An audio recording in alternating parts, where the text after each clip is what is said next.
Yep. So number two. Again, this is from School of Life with Sony. This is from experiences. This is from my interactions with other people, and this is just like from what I think. So what are the roles, or what is the role of a pastor's wife? So number one, I believe there is no scripture in the Bible that says pastors' wives submit to your pastors, or pastors' wives be helpers to your pastors. I think it's all like, like husbands love your wives submit to your husbands. I don't think there's an office that has been given, or there's a role that office has been given. And unfortunately, yeah, I say unfortunately because I wish there was a school for pastors' wives to go to, for pastors' wives to learn. Oh my God, I have so much to say, especially when the church is beginning, when the ministry is beginning. There's so much that I wish I knew. There's a lot of pain that I put myself through. Not I went through, but I put myself through. There's what I went through, and there's also what I put myself through that I shouldn't have put myself through. I would have saved myself of so many things had I known. And that's why I love to say, like, learn from other people's experiences. You really don't have to learn from your own experience. Like when church is beginning, there's so many things are happening. Children have birthdays. You want to go to attend to all children's birthdays. You want to go to attend, and unfortunately, when you attend one child's birthday and you don't, I'm not talking about adults. I'm talking about children, because when church is beginning, you're doing the simplest of things, the little things that you would not, otherwise do if you are not in that position. It's like you want, it's like you are expected. There's an expectation, not written to you, not given, but there's an expectation. Oh, my child who had a birthday, pastor, like you didn't come, and you have to show up for everything, everywhere. I think it's the hardest. And I really feel like pastors' wives. No, I'm not a pastor's wife. I used to be, but I feel like pastors' wives and people who are in the ministry. I feel like what is it Timothy that says, the younger women, the older women, please teach younger women.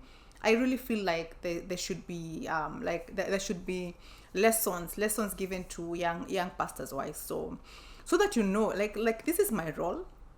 It might not be it might not be carbon copy, but it would give me an idea. Oh, these are the boundaries that I should have from the beginning. This is how I should take care of myself, because self-care, I feel like self-care is part of what should be taught at the beginning, so that you don't burn out, because you're already going through a lot, especially at the beginning of the ministry. You're going through so much. There's so much at the beginning of the ministry. Oh my God. And the buck stops with you. Like, you shoulder so many things. The weight is on you. The financial weight, the members' weight, like all weight is on you. So if you're able to know, like, okay, I can from the beginning, I can just like, there's a shield I can put a bit, so that I don't burn out, because burnout is real. So that I cultivate healthy relationships, because that is what you want to do from the beginning. But let's just go back to the roles of a pastor's wife. So what is the role of the pastor's wife? Number one, I believe the first role is knowing who you are as a child of God, knowing whose you are, and just knowing your calling. And I know sometimes it's not, some people still struggle with whom they are, but this is your role, your continuous role, whether you know it as you're starting the ministry, or you get to know it along the way. This is your number one role, because if you do not know yourself, let me tell you, if you do not know yourself, you are going to get into so many people's business. You're going to be involved in things that you should not be putting your hands on. Know yourself, so that you know your strengths, know your weaknesses. Know yourself, so that okay, now I'm getting angry. Now I'm feeling some type of way. Now, then you know yourself. By all means, know yourself. Let this be your primary role. Know yourself, know how you react, know how you behave, know your gifts, know your abilities, know your skills. Then when you're coming into this space, then you're able to give yourself, you're able to operate in a healthy way. And again, I've said, you don't have to sit and say, okay, I'm waiting to know myself and then I get into the ministry. No, just make this a goal. Just make this a goal. And as you continue, just be very, very aware of that, Then, of course, is serving your husband. I think this is where this verse comes so well. Because I think at first when the ministry is beginning or when the ministry is starting, you are there because because you love your husband. You stick, you go through thick and thin. You brace the fire. You are there in high waters and in the waves and the storms. You're storming it because you love him. You support him because you love him. You go through hardships because you love him. So you're supporting. You might not see things the way he's seeing them because he is a visionary. That is, if he is the one who, I believe, I'm talking about pastors, or if not pastors who are women, So you are following the visionary.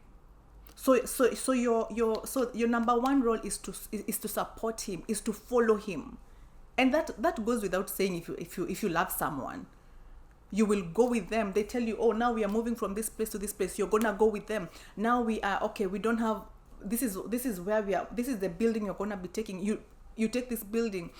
When the service is over, I remember, for us when we started church, it's a time we used to, after the service, we would go outside and look at the M-Pesa that we have. I think we used to pay, I don't know, 700. 700 is less than $7. That's a lot. Like $5 maybe, or a Sunday, I don't know.